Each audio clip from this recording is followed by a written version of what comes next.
নমস্কাৰ বন্ধু বান্ধৱীসকল, আপোনালোকে কেতিয়াবা বাৰু সেই তৃতীয় ব্যক্তিৰ কবলত পৰিছেনে? তৃতীয় ব্যক্তি আপোনালোকে বুজি পাইছে নিশ্চয়। তৃতীয় ব্যক্তি এনেকুৱা বস্তু যি আপোনাৰ সকলো শুভ কামতে বাধা দিবলৈ চেষ্টা কৰে। ইমানেই ভয়ংকৰ বস্তু হয় সেই তৃতীয় ব্যক্তি বস্তুটো।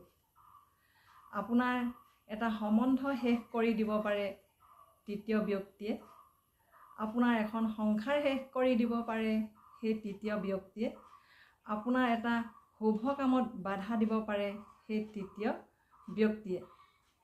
তৃতীয় ব্যক্তিটো ইমানেই ভয়ংকৰ বস্তু। যেতিয়া তৃতীয় ব্যক্তি আপোনাৰ জীৱনত প্ৰৱেশ কৰিব, যদি আপুনি সাৱধান নহয় তেতিয়া আপোনাৰ জীৱনটোৱে উলট পালট কৰি দিব পাৰে। সেইকাৰণে তৃতীয় ব্যক্তিৰ পৰা আপোনালোক সাৱধানে থাকক। আৰু কোনে কোনে তৃতীয় ব্যক্তিৰ কবলত পৰিছে জনাবচোন কমেণ্ট কৰি। ধন্যবাদ।